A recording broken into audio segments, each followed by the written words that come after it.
Welcome to Deep Concept Hub students. आज हम अधिगम अक्षमता या अधिगम विकार से संबंधित प्रश्नों को देखेंगे, ठीक है, या विकार। ठीक है, देखो सबसे पहले हम देखते हैं कि अधिगम अक्षमता और अधिगम विकार क्या है। देखो फ्रेंड्स, ये जो टॉपिक है ना, इस टॉपिक से जितने भी टीचिंग के एग्जाम होते हैं, या आपका सी टेट का एग्जाम हो या यूपी टेट का एग्जाम हो, चाहे सुपर टेट का एग्जाम हो या केवीएस का हो या एनवीएस का हो, हर एक शिफ्ट में एक क्वेश्चन जरूर पूछा जाता है। जैसा कि आपको पता होगा कि अभी कौन से सी टेट के एग्जाम हो रहे हैं, उसमें भी विकार से संबंधित हर एक शिफ्ट में एक क्वेश्चन जरूर आ रहा है। सबसे पहले हम समझते हैं कि अधिगम अक्षमता है क्या। ठीक है, इसका अर्थ क्या है। देखो, बच्चों द्वारा सीखने, सुनने, पढ़ने, बोलने, लिखने, तर्कशक्ति या गणितीय कौशल के प्रयोग करने में अक्षमता को अक्षमता को अधिगम अक्षमता कहते हैं। अधिगम अक्षमता या क्या आएगा आपके पास, अधिगम विकार भी हो सकता है। ठीक है, अधिगम विकार भी हो सकता है। इससे संबंधित हम सभी प्रश्नों को देखेंगे। नेक्स्ट क्वेश्चन देखो, सबसे पहले देखेंगे हम अधिगम अक्षमता के कितने प्रकार हैं। ठीक है, अधिगम अक्षमता के कितने प्रकार हैं। सबसे पहला होगा मौखिक रूप से सीखने की क्षमता। यहाँ पे गलत लिखा है, ठीक है, यहाँ पे अक्षमता होगा, क्या होगा, आ और जोड़ देना। ठीक है, क्या होगा, अक्षमता। ठीक है, हम देख रहे हैं कि अक्षमता कौन कौन सी है। कौन सी मौखिक रूप से सीखने की जो अक्षमता है, कौन कौन सी है, दो प्रकार की है। एक है आपकी अफेजिया, क्या है, अफेजिया। दूसरी है आपकी डिस्फेजिया, क्या है, अफेजिया। और जो डिस्फेजिया है, ये आपकी मौखिक रूप से सीखने की क्या है, अक्षमता है। क्या है, अक्षमता। इसका कीवर्ड याद रखना आप, फेजिया। अगर क्वेश्चन में आपको फेजिया लिखा रहा है, क्या आ रहा है, फेजिया, तो आप समझ जाना कि ये मौखिक रूप से सीखने की अक्षमता है। देखो अब दूसरा देखते हैं हम, पढ़ने की क्षमता लिखा है ना, तो यहाँ पे मिस्टेक हो गया टाइपिंग में। आप लिखना अक्षमता, क्या लिखोगे, अक्षमता। अगर क्वेश्चन में आता है अक्षमता, ठीक है, क्योंकि ये क्या है, हमारी अक्षमता है।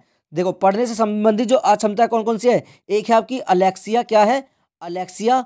दूसरी है आपकी डिसलेक्सिया, कौन सी, डिसलेक्सिया। इसका आप कीवर्ड याद रखना, इसका कीवर्ड क्या होगा, लेक्सिया। क्या होगा उसका कीवर्ड, लेक्सिया। अगर आपको क्वेश्चन में लेक्सिया लिखा जाए ना, लेक्सिया, तो समझ जाना कि ये पढ़ने की क्षमता से संबंधित विकार है। ठीक है, मतलब पढ़ने की अक्षमता है ये। नेक्स्ट क्वेश्चन, लिखने की अक्षमता देखेंगे अब। ठीक है, थर्ड टाइप कौन सा है, जो मतलब लिखने की अक्षमता है। यहाँ पे टाइपिंग में मिस्टेक हो गई है, क्या होगा, यहाँ पे अक्षमता लिख लेना। क्या लिखना, अक्षमता। ठीक है, या लिखने से संबंधित क्षमता की समस्या कौन कौन सी होती है। आग्रेफिया, एक है आपकी आग्रेफिया। दूसरी है आपकी डिस्ग्रेफिया। ठीक है, चौथी होगी आपकी डिस्प्रैक्सिया।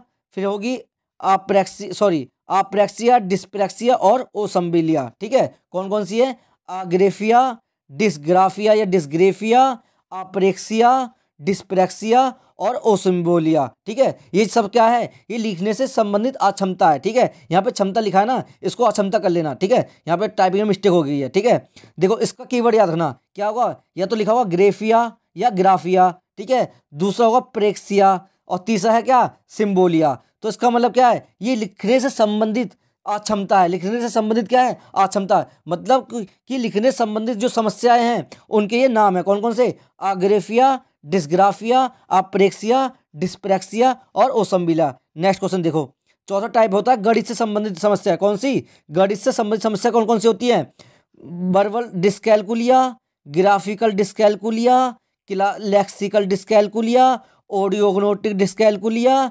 प्रैक्टोग्नोस्टिक डिस्कैलकुलिया। ठीक है, आप एक चीज देखना, जो डिस्कैलकुलिया वर्ड है ये हर एक में आ रहा है। ठीक है, तो उसका कीवर्ड क्या है, डिस्कैलकुलिया। क्या है, डिस्कैलकुलिया। मतलब जहां भी आपको दिख रहा है डिस्कैलकुलिया लिखा हुआ, इसका मतलब क्या है कि वो गणित से संबंधित अक्षमता है या गणित से संबंधित क्या है, विकार है। ठीक है, तो वो कौन सी है, डिस्कैलकुलिया। क्योंकि आपको पता है ना, कैलकुलिया से ऐसे लगा लेना कि जो कैलकुलेशन करते हैं, कैलकुलेशन किसमें करते हैं हम, गणित में, मैथ में करते हैं कैलकुलेशन। ठीक है, तो आप याद रखना, आपके प्रैक्टिस के लिए मैंने 4 क्वेश्चन लगाए हैं, वो क्वेश्चन को देखो। सबसे फर्स्ट क्वेश्चन है, अफेजिया किस प्रकार की अधिगम अक्षमता का प्रकार है। तो किस प्रकार की है जो अफेजिया है, यह है मौखिक रूप की। कौन से रूप की, मौखिक रूप की। कीवर्ड मैंने बताया था ना, क्या, फेजिया। क्या बताया था मैंने, कीवर्ड फेजिया। जहां भी फेजिया है, इसका मतलब कि वो मौखिक रूप से अक्षमता है।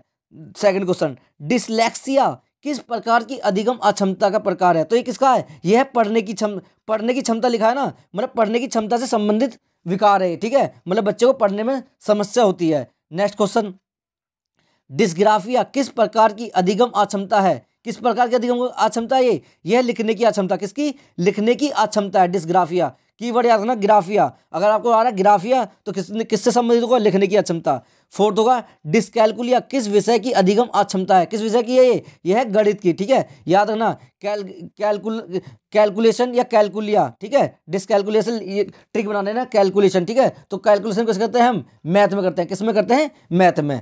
देखो फ्रेंड, जहां भी मैंने क्षमता लिखा है ना, इसका मतलब क्या है, अक्षमता, क्योंकि वो जो है ना टाइपिंग में मिस्टेक हो गई है। तो आप देखना ये सब क्या है, अक्षमता है। मतलब पढ़ने से, लिखने से, बोलने से संबंधित जो भी अक्षमता है उनके नाम है सारे, ध्यान रखना, ठीक है।